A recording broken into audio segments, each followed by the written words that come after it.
Continuamos entonces con nuestro estudio en la primera carta del apóstol Juan, en el capítulo 4, los versículos 14 a 21, y otros pasajes auxiliares para apoyar cada enseñanza que vamos a recibir. Lo primero que aprendemos es que experimentar a Jesús en nuestra vida asegura que testifiquemos de Él. Experimentar. El que conoce a Jesús teóricamente, porque le contaron, incluso a lo mejor podemos conocer a Jesús teóricamente leyendo la Biblia. Y está bueno que conozcamos a Cristo a través de su palabra. Él dijo: escudriñad las Escrituras porque a vosotros os parece que en ellas tenéis la vida eterna y ellas son las que dan testimonio de mí.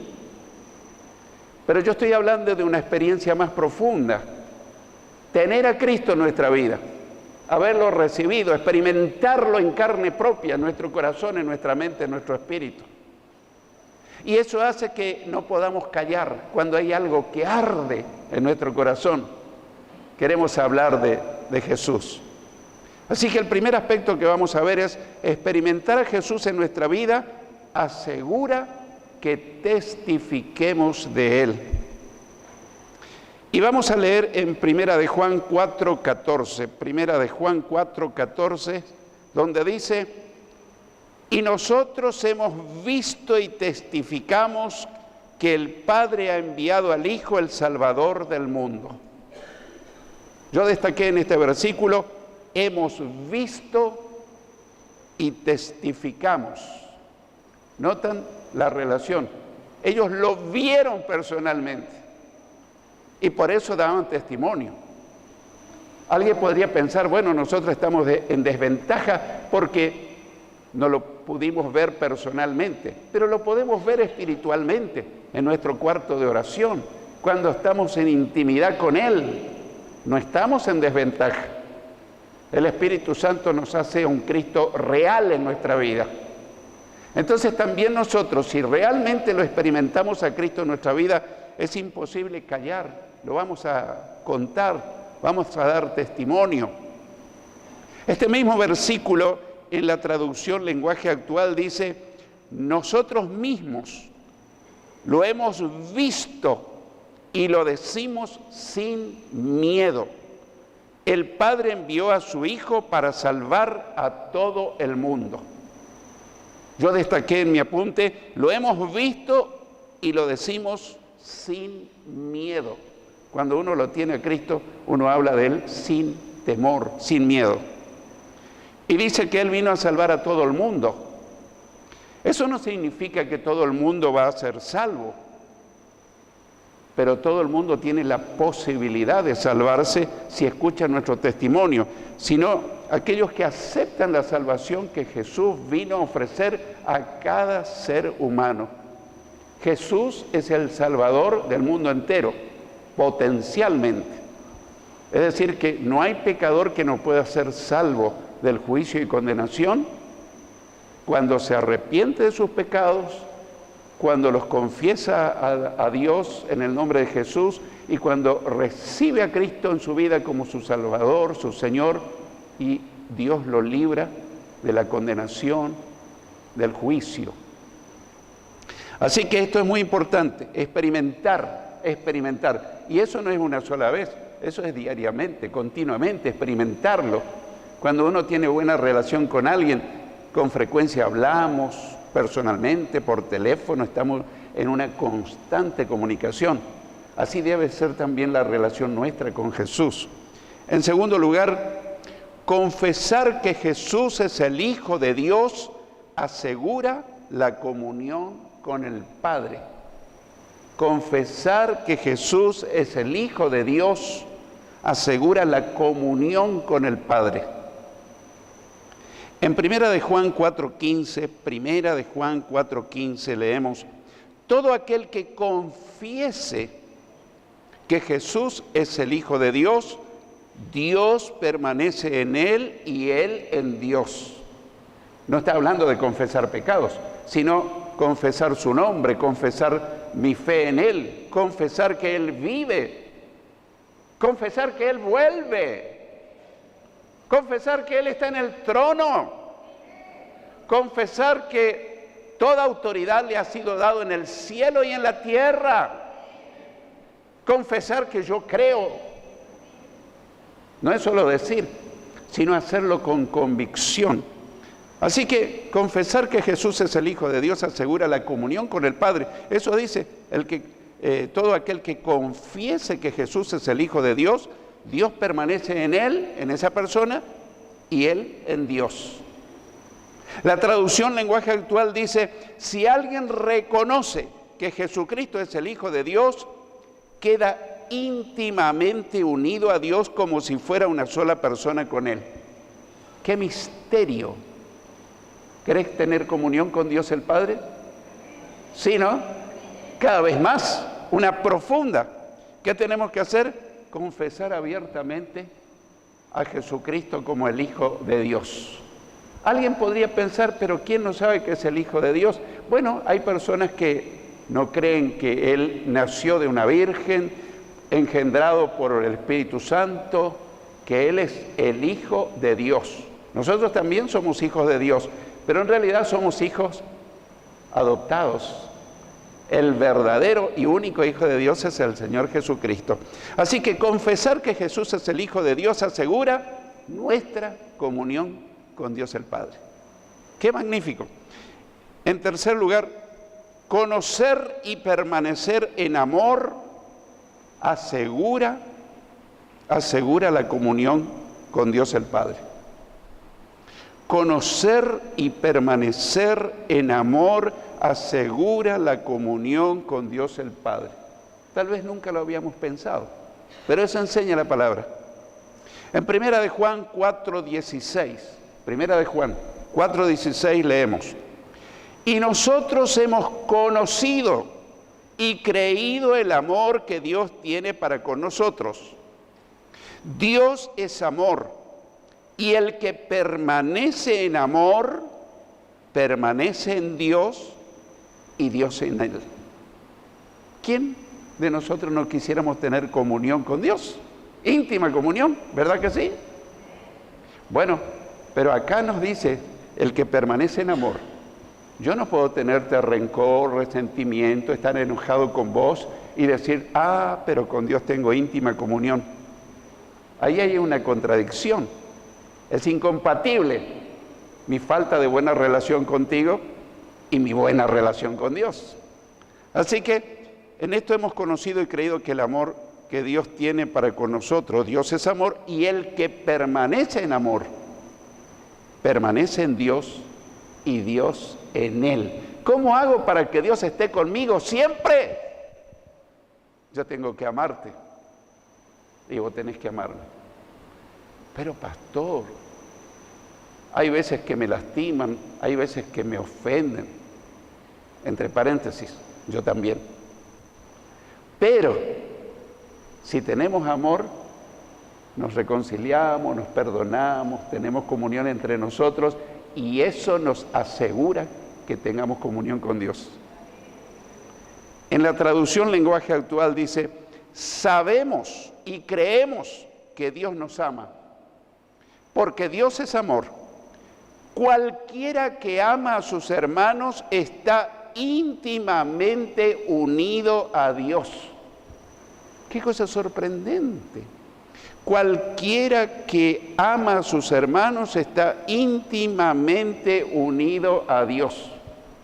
Yo quiero estar íntimamente unido a Dios, pero esto me impone la necesidad que yo te ame, que vos me ames, que nos amemos, a pesar de nuestras imperfecciones, a pesar de que a veces no tengamos distintos criterios. Cuando hay amor es posible estar en armonía, y si estamos en armonía y si nos amamos, entonces estamos íntimamente unidos a Dios. Avanzamos. En cuarto lugar, ser perfeccionado en amor asegura la confianza en el día del juicio. Reitero, ser perfeccionado en amor asegura la confianza en el día del juicio. No te asustes.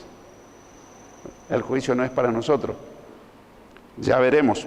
En Primera de Juan 4:17, leemos: en esto se ha perfeccionado el amor en nosotros, para que tengamos confianza en el día del juicio, pues como Jesús quiere decir, como Jesús es, así somos nosotros en este mundo.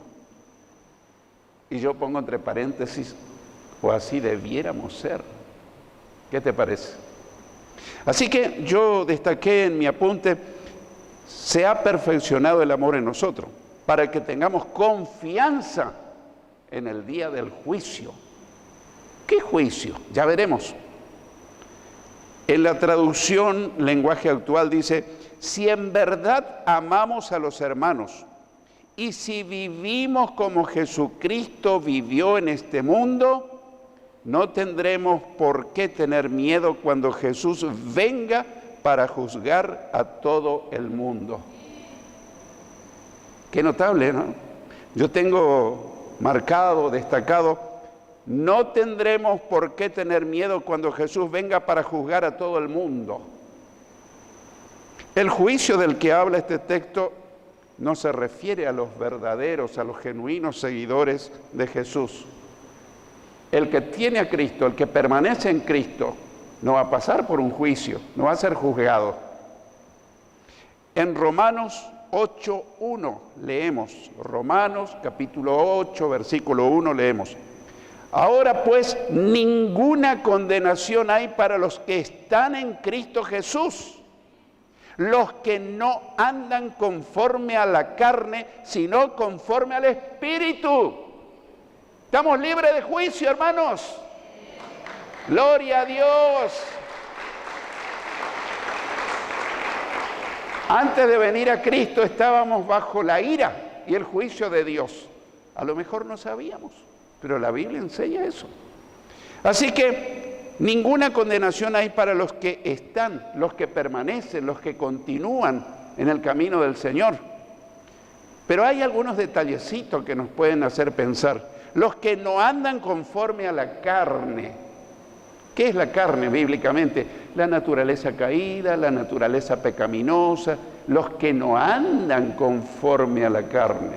Porque si yo ando conforme a la carne, si yo ando en pecado, si yo ando en cosas malas que a Dios no le agrada, yo no estoy en esa categoría de que no debo tener miedo. Probablemente que me va a dar mucho temor saber que Jesús viene. Pero si yo ando conforme al Espíritu Santo, guiado por el Espíritu Santo, instruido por el Espíritu Santo, no tengo miedo. Estoy a cuentas con Dios. Él va a venir como soberano juez. Pero para mí va a ser mi gran amigo, mi Señor, mi Salvador. Lo espero con expectativa. Lo espero con verdadera necesidad. En Apocalipsis dice que debemos decir que venga, que Él venga. La iglesia lo espera, lo esperamos. ¿Lo está esperando? Debiera ser así. Claro, que si yo tengo cuentas pendientes, cosas que arreglar, decir, oh, Señor, no vengas todavía. Pero tenemos que estar a cuentas, querido, porque en cualquier momento Él viene. Y si no viene, me puede llamar en cualquier momento. Tengo que vivir a cuentas con el Señor. Entonces el juicio del que habla aquí no es un juicio para nosotros, es un juicio para todos aquellos que lo rechazaron, que rechazaron su perdón, que rechazaron su amor, que rechazaron su salvación. Pero también quiere decir para aquellos cristianos que no andan en la carne, sino que andan en el Espíritu, guiados por el Espíritu, haciendo las cosas como Dios quiere. En quinto lugar, ser perfeccionado en amor asegura que el temor sea echado fuera. Ser perfeccionado en amor asegura que el temor sea echado fuera. En primera de Juan 4:18 leemos: en el amor no hay temor, sino que el perfecto amor echa fuera el temor, porque el temor lleva en sí castigo, de donde el que teme no ha sido perfeccionado en el amor.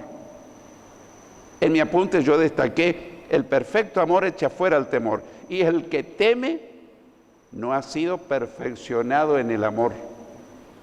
Para no irme en explicaciones, te voy a compartir la versión más sencilla que estoy usando, la traducción lenguaje actual. El mismo texto dice: la persona que ama no tiene miedo, la que ama.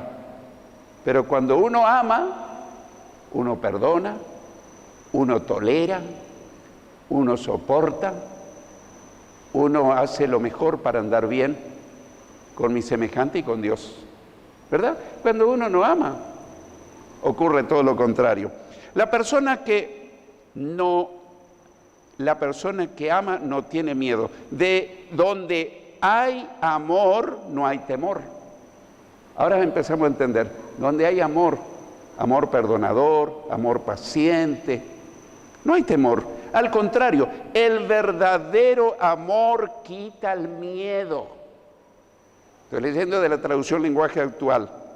Si alguien tiene miedo de que Dios lo castigue, es porque no ha aprendido a amar. Clarísimo. Si alguien tiene miedo, ¿qué va a pasar cuando me tenga que encontrar con Jesús? Si alguien tiene miedo de que Dios lo castigue, es porque no ha aprendido a amar. Porque el amor al Señor, el amor a mi semejante, hace que yo me conduzca como Dios quiere, como a Dios le agrada. En primera de Pedro 4:8 leemos: y ante todo tened entre vosotros ferviente amor, porque el amor cubrirá multitud de pecados. El amor todo lo puede. Estaban discutiendo varios cuál es el arma más poderosa, la bomba atómica, la bomba de esto. Después de la bomba atómica salieron otras bombas más poderosas. Bueno, el otro le dijo: yo conozco de un arma más poderosa. ¿Cuál es? Es el amor. No, el odio en todo caso. No, le dijo.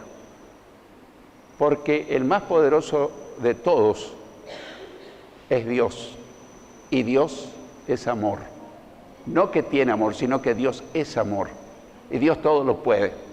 Si nosotros tenemos amor de Dios en nosotros, todo lo podemos en Cristo que nos fortalece. ¡Qué hermosura! Oh, pastor, pero a mí me cuesta amar. ¿Sabes qué? Nosotros con nuestro amor egoísta, limitado, nos cuesta amar.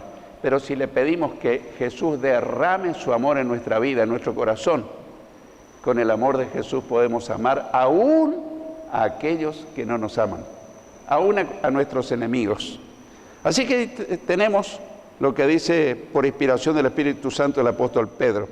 Este mismo tema o este mismo versículo en la traducción lenguaje actual dice: sobre todo, ámense mucho unos a otros, porque el amor borra los pecados.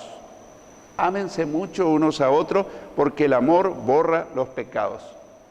Si tenemos algún problema con algún hermano, con algún familiar, pero si nuestro amor es el amor de Cristo, de alguna manera nos vamos a reconciliar y vamos a seguir bien. ¿Estamos de acuerdo? Pero cuando no hay amor, vos me ofendiste, vos también, y ahí la llevamos todo el año, distanciados, confrontados y enojados. Pero cuando hay amor, las cosas se arreglan con amor. Eso pasa, hermano, en el matrimonio, los padres con los hijos, entre hermanos, en la familia. Eso pasa en la iglesia. Cuando hay amor, todo se soluciona. Pero por falta de amor siempre hay tirantez, hay resentimiento, hay rencor, falta de perdón. El amor todo lo puede, porque Dios es amor y Dios todo lo puede. Gloria a Dios. En sexto lugar, amar a Dios debe ser una respuesta al amor que Él nos tuvo primero. Amar a Dios es una respuesta al amor que Él nos tuvo primero. En 1 de Juan 4:19 leemos, 1 de Juan 4:19, nosotros le amamos a Él porque Él nos amó primero. Si amamos a Dios, no es porque somos tan amorosos, es porque Él nos amó primero. O sea que amar a Dios es una respuesta al amor que Él nos tuvo primero. La gran pregunta es, ¿amamos a Dios realmente? Si yo dijera, levanten la mano esta noche todos los que aman a Dios, probablemente van a levantar no una, sino las dos manos. Pero veamos qué significa amar a Dios. En Juan 14, no 1 de Juan, Evangelio de Juan 14, versículos 21 y 23, voy a leer directamente de la traducción lenguaje actual, donde dice, el que me obedece y hace lo que yo mando, demuestra que me ama de verdad.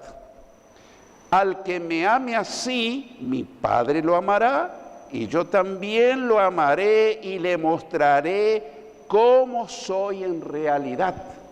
¡Qué tremendo! Se va a manifestar Jesús tal cual es. ¿Pero dónde está? En la obediencia. No es cuestión de emociones, es cuestión de obediencia. Y en el versículo 23 de la traducción lenguaje actual, dice, Jesús le contestó, si alguien me ama, también me obedece. Dios mi Padre lo amará, y escuchad lo que dice ahora, y vendremos a vivir con Él. Dios el Padre viviendo en mí, en vos, Dios el Hijo viviendo en vos, en mí, a través del Espíritu Santo. El cielo desciende a nuestras vidas. No es como para dar un grito de júbilo. ¡Gloria a Dios! Ay, pastor, pero yo tengo un resentimiento añejo. Dios te va a ayudar a cambiar. Eso sí hay amor. Y si le amamos a Dios, hay obediencia a Dios. ¿Me explico? No es cuestión de emociones, sino de obediencia. En séptimo lugar, amar a Dios significa amar también a los hermanos a quienes vemos. Amar a Dios significa amar también a los hermanos a quienes vemos. En 1 de Juan 4:20 leemos, si alguno dice, yo amo a Dios y aborrece a su hermano es mentiroso. Pues el que no ama a su hermano a quien ha visto, ¿cómo puede amar a Dios a quien no ha visto? ¿Qué razonamiento? El de Juan, inspirado por el Espíritu Santo. La traducción lenguaje actual dice, si decimos que amamos a Dios y al mismo tiempo nos odiamos unos a otros, somos, ¿qué dice? Unos mentirosos. Porque si no amamos al hermano, a quien podemos ver, mucho menos podemos amar a Dios, a quien no podemos ver. Yo creo que no hace falta explicar tanto. Está tan claro, tan sencillo. En octavo lugar, amar a Dios y a los hermanos no es una sugerencia, sino un mandamiento. Amar a Dios y a los hermanos no es una sugerencia, no es un consejo, sino un mandamiento. En 1 de Juan 4:21 leemos, y nosotros tenemos ¿qué dice ahora? Mandamiento de Él. El que ama a Dios, ame también a su hermano. El que ama a Dios, ame también a su hermano. La traducción lenguaje actual dice, y Jesucristo nos dio este mandamiento. Amen a Dios y ámense unos a otros. Más claro imposible. Y tenemos que llegar a una conclusión. Yo creo que esta enseñanza a través de estos versículos es clarísima. ¿Hay alguien que no le quedó tan claro? Para mí me parece que es clarísimo. El problema no es eso, el problema es otro. Alguien dijo que no le preocupaba las enseñanzas de la palabra de Dios que no podía entender. Viste que hay muchas cosas que no entendemos. Y alguien dijo, a mí no me preocupan las cosas que yo no puedo entender, sino aquellas que las entiendo muy bien, pero que no las pongo en práctica. Así que hoy entendimos muy bien. El asunto es, lo vamos a poner en práctica. Que el Señor nos ayude a ser no solo oidores de la palabra, sino también hacedores de ella. Porque no nos sirve de nada, absolutamente de nada, entender la Biblia. Alguien dijo, ¿cómo quiero entender la Biblia? Y otro le dijo, ¿cómo quiero obedecer la Biblia? ¿Cuál era más importante? Obviamente que primero hay que entender para después obedecer. Pero entender y desobedecer casi que me estoy autocondenando. Pero tenemos muchas cosas para ver, para repasar, si ustedes tomaron nota, si anotaste los puntos principales. En esta parte nos damos cuenta que el común denominador de este pasaje es el amor a Dios, el amor a los hermanos y el amor al semejante, aun aquellos que no nos aman. ¿Cómo hago, pastor? Bueno, tal vez nuestra mejor salida sería, Señor, yo te quiero obedecer, pues yo te quiero amar, pero esta noche me dijiste que si yo no te obedezco no te amo, y si yo te obedezco esa es la demostración que te amo. Yo necesito que tú derrames tu amor en mi corazón, que derrames tu amor en mi alma, en mi espíritu, en todo mi ser. Quiero que me llenes. Yo te pregunto, ¿será que Jesús tiene suficiente amor para llenar tu vida? Para toda la humanidad. Porque Dios no es que tiene amor, Dios es amor. Y aquel que se acerca a Jesús diciendo, Señor, soy tan pobre en amor, pero esta noche yo me acerco a ti para que derrames tu amor en mí, así yo puedo amar a mis semejantes y así te voy a demostrar que yo te amo. El que tenga oídos para oír, oiga lo que el Espíritu dice a cada uno de nosotros.